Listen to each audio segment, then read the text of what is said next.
Love and greetings to you. I'm Paul Friedman, founder of the Marriage Foundation. This topic is a tough topic. This is I don't feel heard in my marriage. And this is just for women. I already did one that is just for men. And there's going to be a lot of similarities between these two, but women are much more affected when their husbands don't hear them. I recognize that. Been doing this for nearly 23 years, and I was a divorce mediator. I had the same experiences when I was mediating for divorce. The men would sit there, they had their minds made up, they already knew what their wife was going to say, and they acted all, I don't want to really label them, but I don't think it was nice. And to be honest, women didn't hear their husbands either.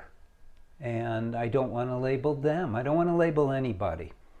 So the first thing I want to talk about is that you got married. You didn't get married. This is going to sound crazy, but you didn't get married to be heard. Why did you get married? You fell in love with your husband. You saw all those beautiful qualities. You overlooked the negative qualities. Some you really didn't see until later, but still, you loved him.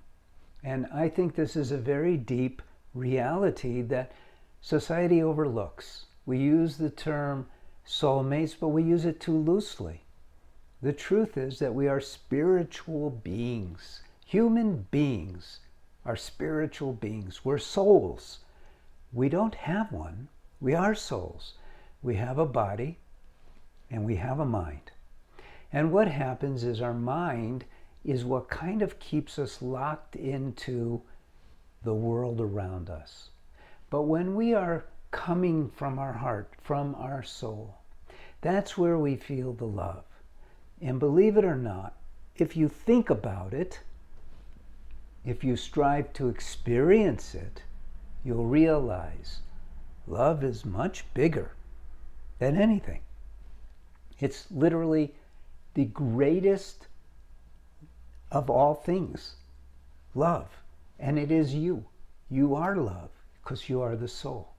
And then we get into our day-to-day stuff, but when you're feeling that love, that's where it's at. Not when you're being heard. That satisfies the emotions. Look, I'm not saying that your husband is, not at fault here. He should be listening to you. And if he came to us for advice, we tell him you should be listening to your wife. And I don't mean just listening, but like really hearing what's behind it. The problem is this. Because our society is in so many ways governed by Western psychological thinking, we put so much emphasis on our feelings, but the emotional feelings. And you can separate very clearly the difference between emotional feelings and that feeling of love. They're very distinctly different. Now, Western psychology doesn't acknowledge this. They think love is abstract, but it's not. It's the mind that is abstract. So if we identify ourselves as that love, and when you want to be heard by your husband, and you're explaining something to him or just wanting to talk to him, and he's off somewhere, here's a magic tip. Touch him. Smile at him. Look him in the eye. And instead of going down this path of, I need to be heard, I had a tough day today, no, blah, blah, blah, blah. Instead of doing that, shift the reality. Look him in the eye and tell him, I love you. And he'll say, oh yeah, I love you too. No, you don't understand. I love you. I love you so much that my heart is breaking. Now he's going to listen. He'll listen. Because we don't need to hear the emotional feelings of others. It doesn't do any good. And it may seem to be a release for you when you're being heard. But the truth is, it's distracting you from the true feeling of love. You know,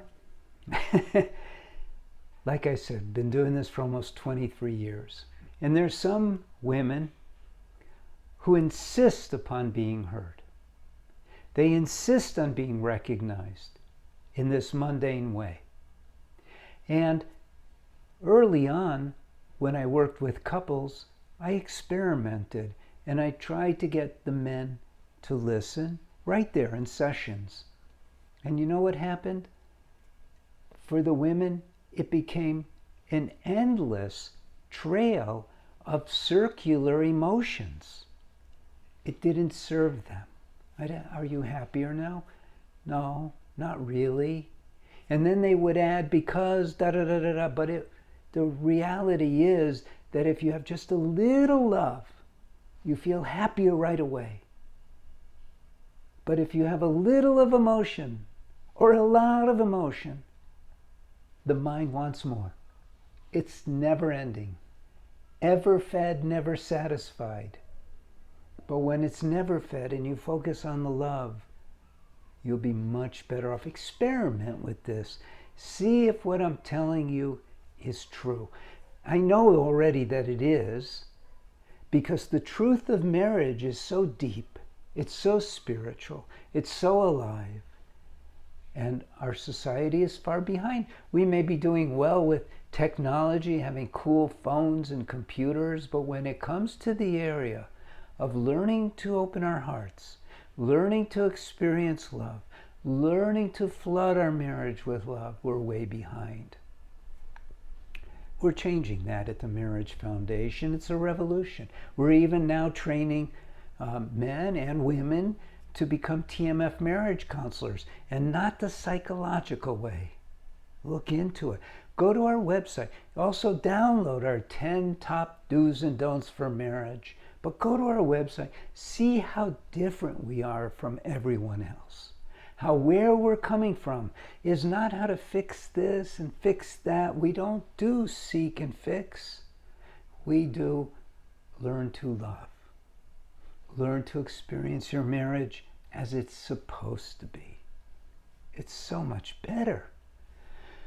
I'm Paul Friedman. Like this video, I founded the Marriage Foundation. You could write into our counselors. We're here for you. God bless you. Thank you for stopping by, and take care.